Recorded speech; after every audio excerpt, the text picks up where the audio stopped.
Hello, bienvenue dans une nouvelle vidéo. Alors aujourd'hui c'est un tea time, voilà, j'ai décidé d'appeler ça comme ça. Ce sera une vidéo blabla où je vais parler avec mon petit thé dans ma tasse avec ma petite puce dessus. Aujourd'hui je bois un thé qui s'appelle Mammy's Blend, qui est aux fruits rouges. Alors, je voulais rebondir sur la story que j'ai fait donc hier au moment où je tourne cette vidéo, où je parlais en fait des personnes qui viennent me dire je suis épuisée, j'en peux plus, je suis au bout du rouleau, mais je ne peux pas ralentir. Pour telle ou telle raison. Je vous disais hier que ça me rendait super triste et que ça me mettait super en colère. Et d'ailleurs si vous voyez ma story que j'ai laissée à la une et qui s'appelle Tu peux ralentir, vous voyez que je m'emporte un peu parce que c'est un truc qui me tient super à cœur. Et aujourd'hui je voulais vous expliquer en fait pourquoi ça me tient à cœur. Mon grand pourquoi, comme j'ai appelé ça. Pourquoi je parle de slow living sur Instagram, sur YouTube, sur mon blog. Pourquoi je fais des accompagnements et des programmes sur ce thème là. Parce qu'en fait je me suis rendu compte que je vous l'avais jamais dit en fait la grande raison qui est mon moteur derrière tout ce que je fais. Hier donc je vous disais, si vous pouvez ralentir, tout le monde peut ralentir malgré ce que vous me dites, et je vous donnais des exemples de personnes qui y arrivent très bien malgré les circonstances. Et je vous disais c'est même une question au-delà du bien-être, c'est une question de santé aussi. On sait que le stress ça a des conséquences au niveau psychologique mais au niveau physique aussi. On sait que sur le corps le stress a un impact énorme. Donc voilà, hier je vous faisais passer le message que faites attention à votre santé, arrêtez de vous épuiser comme ça pour X ou Y raison, le travail, des obligations familiales que vous mettez par-dessus la tête. Stop, il y a des priorités dans la vie et je pense que la priorité c'est la santé. Aujourd'hui je voulais vous parler du même sujet mais sous un angle un peu différent. En fait il y a quelques années j'ai entendu parler du livre que j'ai pas encore lu mais je connais à peu près les grands principes. Un livre qui s'appelle Les 5 regrets des personnes en fin de vie, qui a été écrit par, attendez j'ai noté, Bronnie Ware.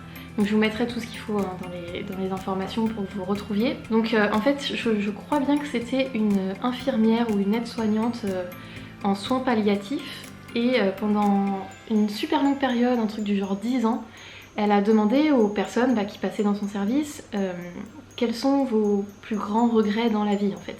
Donc voilà, c'était des personnes vraiment en fin de vie qui lui disaient, qui lui parlaient de leur vie et qui expliquaient ce qu'ils regrettaient le plus sur toutes ces années-là. Donc je vais vous dire les 5 regrets. Il y a « J'aurais aimé vivre ma vie comme je l'entends et pas comme on l'attendait de moi pour faire plaisir aux autres ». Il y a « Ne pas avoir tant travaillé »,« Dire plus à mes proches que je les aime »,« Rester en contact avec mes amis » et en dernier « M'être autorisé à être plus heureux ».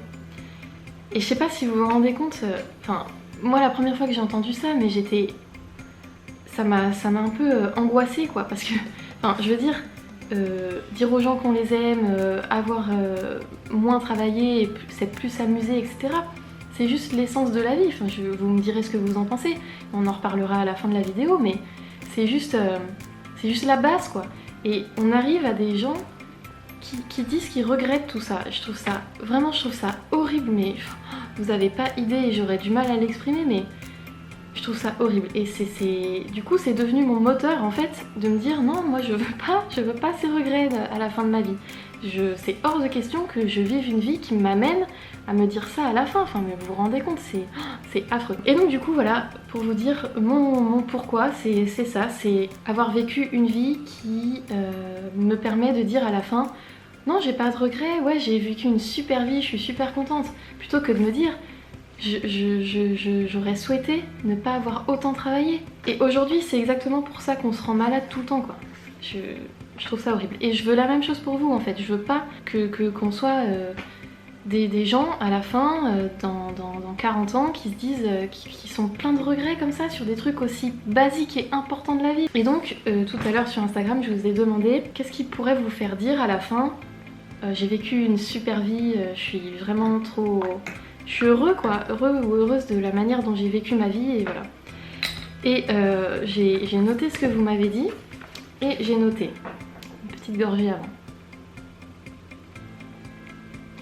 Vous m'avez dit avoir été aimée telle que je suis, avoir aimé, une vie remplie d'amour et d'apprentissage. On voit quand même les thèmes qui reviennent. Et d'ailleurs certaines m'ont dit Je sais c'est un peu cliché ou gnangnan, mais c'est vrai, je le pense. Mais il n'y a rien de cliché ou de gnangnan là-dedans. Je veux dire, bah c'est vrai quoi. C'est juste la base. Une vie proche de mes aspirations, mes rêves et mes valeurs, voir mes proches heureux, faire un métier qui me plaît, avoir osé sortir de ma zone de confort, avoir pris soin de moi, avoir été à l'écoute de moi sans subir la pression des autres. Et vous voyez comment c'est proche des regrets de tout à l'heure. Enfin, je veux dire, il y a tout le temps avoir été aimé et avoir exprimé aux autres que je les aime, avoir pris soin de moi sans prendre en compte la vie extérieure des gens. Ça rejoint bien et ça prouve bien que ça devrait être parmi les seules choses dont vous devriez vous soucier dans votre vie. Et franchement, personne m'a dit j'aurais aimé travailler plus, j'aurais aimé être parfaite, j'aurais aimé avoir une maison nickel à chaque instant, j'aurais aimé que ma belle-mère valide tous mes choix. Enfin, à la fin, tout le monde s'en fout de ça. À la fin, personne va vous dire ma vie elle est réussie si tout a été parfait. Non, c'est pas du tout ça. Je dis ça parce que je sais que vous êtes beaucoup à être perfectionniste, donc je prends toujours cet exemple-là. Les personnes qui me disent tout le temps je peux pas ralentir parce que mes horaires de travail, etc. Oui, je veux bien, mais il y a autre chose que le travail dans la vie, vous voyez. Le top 2... Ah, il y a mon chat. Le deuxième regret principal des gens, c'est d'avoir trop travaillé. Bah, faites en sorte d'avoir une vie qui fait qu'à la fin, vous n'avez pas ce regret. Donc voilà. C'était le message que je voulais vous faire passer aujourd'hui. Mon grand pourquoi, il est là. Je veux pas de ces regrets à la fin de ma vie. Je veux pas vivre une vie comme ça où je regrette d'avoir trop travaillé et de pas avoir dit assez aux gens que je les aime. Mais pour moi, c'est une vie de fou, ça. C'est une vie de fou alors que ça devrait être juste la base. Donc, c'était l'instant philosophique sur pourquoi je parle de slow living. J'espère que ça vous aura inspiré un petit peu et ça vous aura fait réfléchir sur ça. Vous, à la fin de votre vie, qu'est-ce que vous voulez vous dire ? Est-ce que vous voulez vous être rendu malade pour le travail ? Personne m'a dit j'ai envie de faire un burn-out, hein, franchement. Et pourtant c'est ce qui vous attend pour beaucoup d'entre vous. Soit c'est fait, soit c'est ce qui vous attend. Parce que quand vous venez me dire je suis épuisée, j'en peux plus, mais je peux pas ralentir parce que gna gna gna, c'est ce qui vous attend. Que des problèmes. Je suis vraiment désolée. Je suis désolée mais c'est vrai. Donc voilà, pensez aux priorités, aux choses qui sont vraiment importantes. Hier on parlait de la santé, aujourd'hui je vous parle de tout ça. Aimer, s'amuser, enfin vraiment des trucs bateaux mais tellement vrais. J'espère que ça vous aura fait réfléchir et inspirer et je vous dis à la prochaine. Salut!